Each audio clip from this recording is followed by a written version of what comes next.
এখন বক্তব্য রাখবেন মাননীয় সদস্য জনাব খান আহমেদ শুভ, 136 টাঙ্গাইল 7। আপনার নির্ধারিত সময় 5 মিনিট। ধন্যবাদ। বিসমিল্লাহির রহমানির রহিম।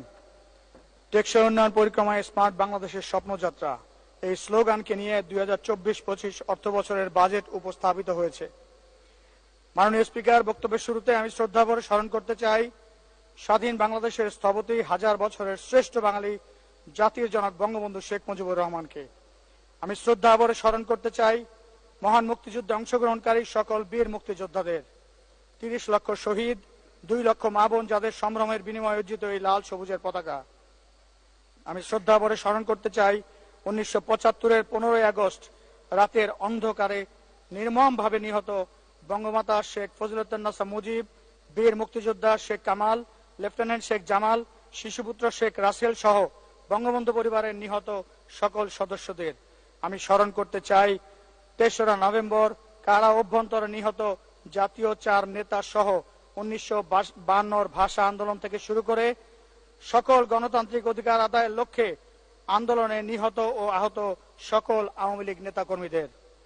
মাননীয় স্পিকার, আমি বক্তব্যের শুরুতে আমি ধন্যবাদ জানাতে চাই মাননীয় মহান নেত্রী, বিশ্ব মানবতার নেত্রী, বঙ্গবন্ধুর সুযোগ্য কন্যা, বাংলাদেশের 5 বারের প্রধানমন্ত্রী, উন্নয়নের রূপকার, আমাদের প্রাণপ্রিয় নেত্রী, গণতন্ত্রের মানসকন্যা জননেত্রী শেখ হাসিনাকে, যিনি আমাকে পরপর 2 বার 136 টাঙ্গাইল 7 মির্জাপুর আসন থেকে মনোনয়ন দিয়ে আমাকে এই মহান সংসদে মির্জাপুরবাসীর জন্য কথা বলার সুযোগ করে দিয়েছেন।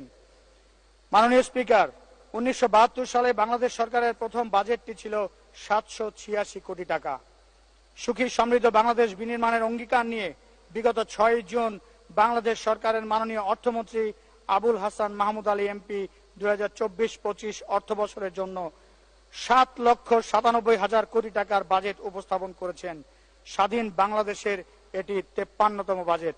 বাংলাদেশ আওয়ামী লীগ সরকারের এটি 25তম এবং একাধারে বাংলাদেশ আওয়ামী লীগের 16তম বাজেট।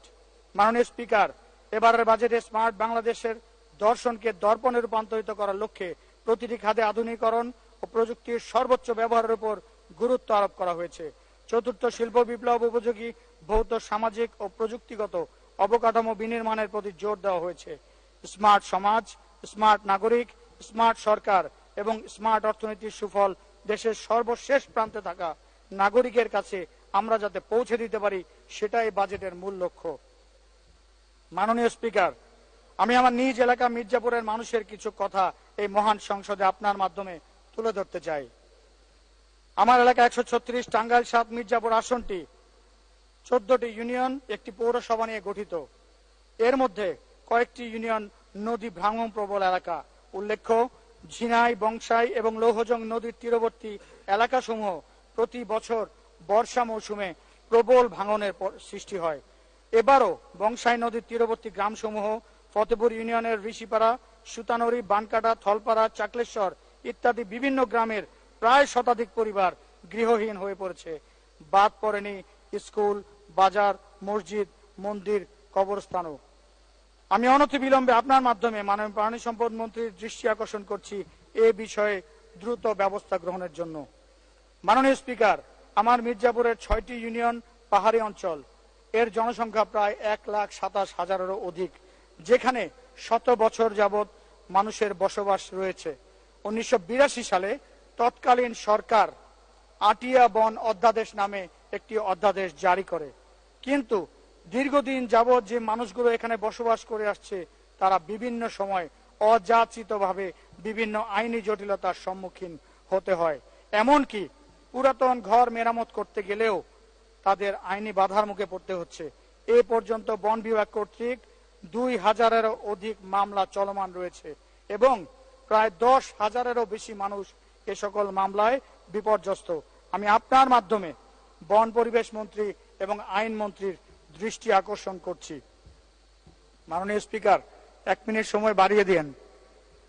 মাননীয় স্পিকার, মাননীয় প্রধানমন্ত্রীর সুযোগ্য নেতৃত্বে বিশ্ব মানচিত্রে বাংলাদেশ আজ এক অনন্য উচ্চতায় আসীন। নানা প্রতিকূল পরিবেশেও মাননীয় মহান নেত্রী নিরবিচ্ছিন্ন উন্নয়নের ধারা বজায় রেখে বিশ্ব দরবারে সহনশীল জাতি হিসেবে আমরা স্বীকৃত ও প্রশংসিত।